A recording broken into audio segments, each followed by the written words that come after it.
All right, so this is a velocity graph. We are going to write a qualitative description for the motion of this particle.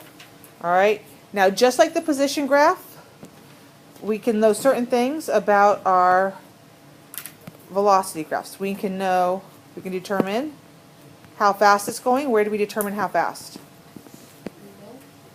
Nope. Y-axis, because it's a velocity graph, right? We can determine which way. How do we determine which way? Nope. Well, technically you can, but what about the slope? The way it's positioned, if it's going down like steep or like. Not steep. Steepness is going to tell us how fast or how slow. The slash. What is it? Direction. Direction of the slope, positive or negative? Okay, positive slope means you're going away from your source. Negative slope means you're going towards your source, excuse me. And we know how fast, we can know which way, and we can know how far. How do we determine how far?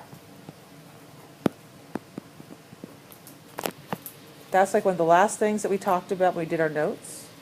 It's the thing that we've touched on the least, but we're going to be working on it a lot more. Triangle again? The area under the curve, the triangle thingy. All right, the area between your line and your x-axis. Okay, so qualitative description for this one. Anyone want to give it a shot? Oh.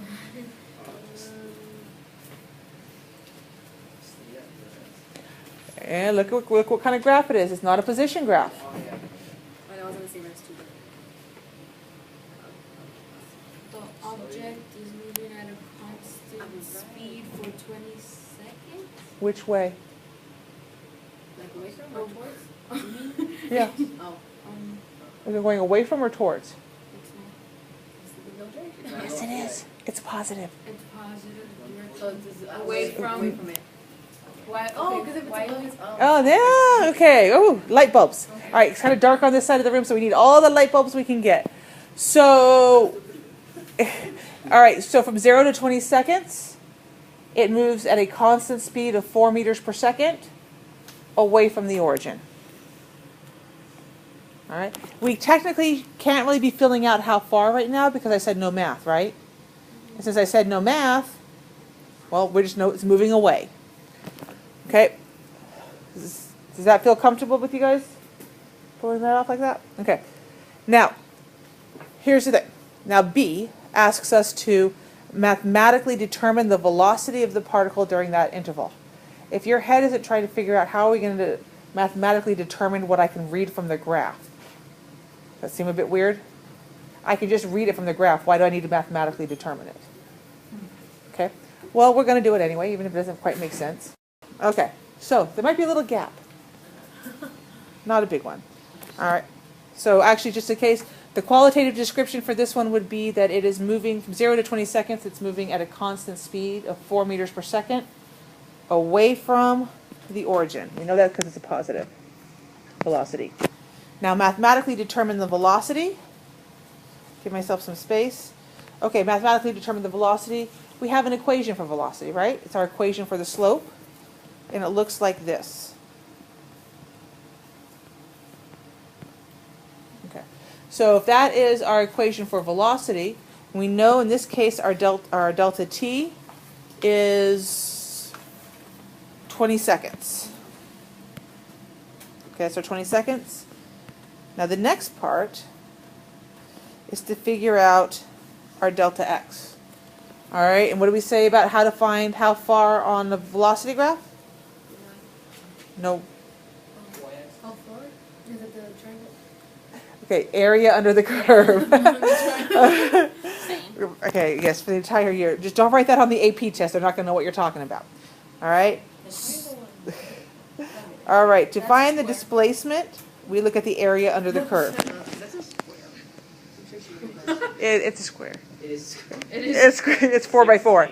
All right, but all right. So let's go ahead and here's why you can't say 16. Yes, there are 16 boxes in here, but are the increments 16? 1, 1, 1. So we can't do that. So if we want to find the displacement, we're going to find the area under the curve. So, all right, not all of them. Some of them are 1s. Some of them are 5s. Let's figure it out. So, all right, displacement is our area. Area of a square is length times width.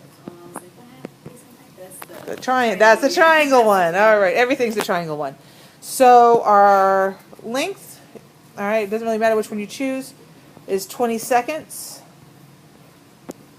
And our height is 4 meters per second. Look what happens with the units. They cancel. That is why this works. It's because when we do this, we are now left with 80 meters. So our displacement is 80 meters. I plug that back into my delta x. 80 divided by 20 gives us 4 meters per second. Wow. Miss, for the That got planned out really well, huh? Cool, man. for the change Very satisfying to do. for the change at t, did you do the 20 minus 0, or you just put 20 because that's where it ends? Because it's one of those things where you could say 20 minus 0, And you just get. because it's 20. Yeah. No, that was a legit question because I didn't write down the final minus the initial. You'll find that a lot of times when people say delta t, like delta t and t, they kind of mean them the same because most times starts from 0, doesn't it? So, like that. Now, if I had been doing like part 2 or part 3, I might actually write out, say, 60 minus 35 because that is a specific change. All right, so that's our B. Now let's get into the fun one of C.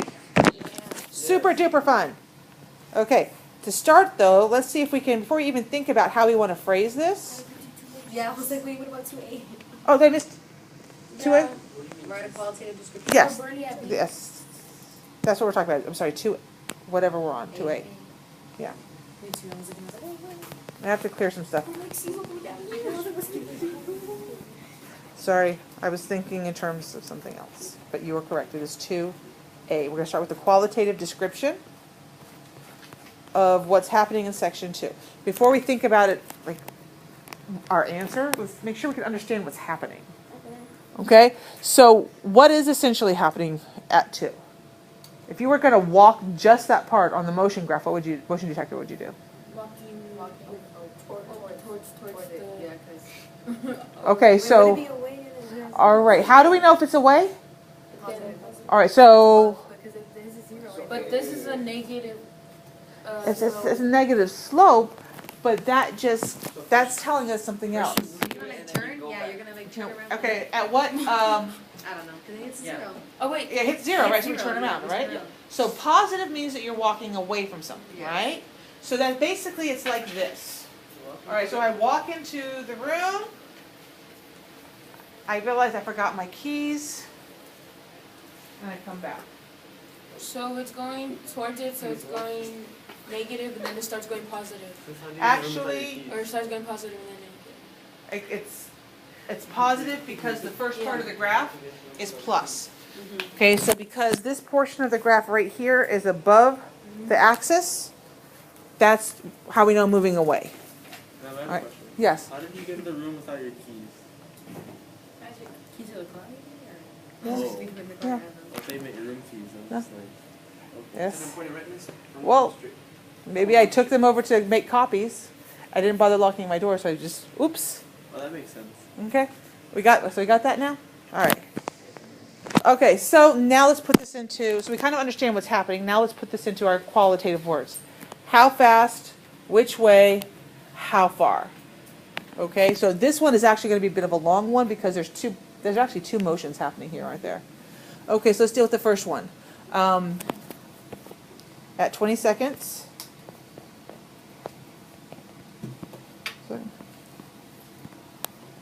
Object is moving away from the origin.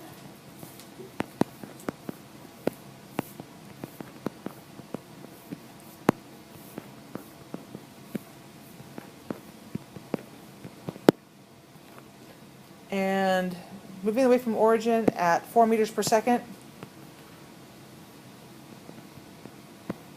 And is slowing down.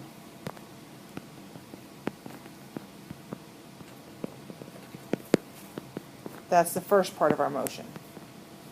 So the slowing down part is the negative part of the. Yeah, So, right. yes, the slowing down part in that case. On the positive side, the slowing down is the negative part. All right.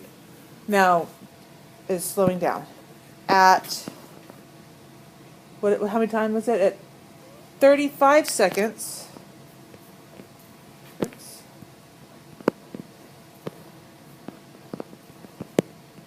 The object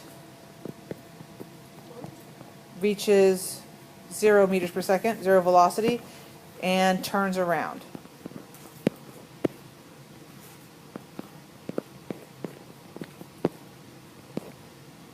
Turns around.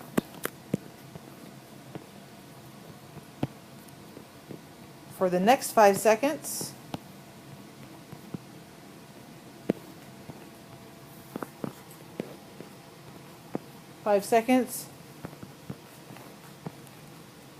it speeds up it speeds up towards the origin.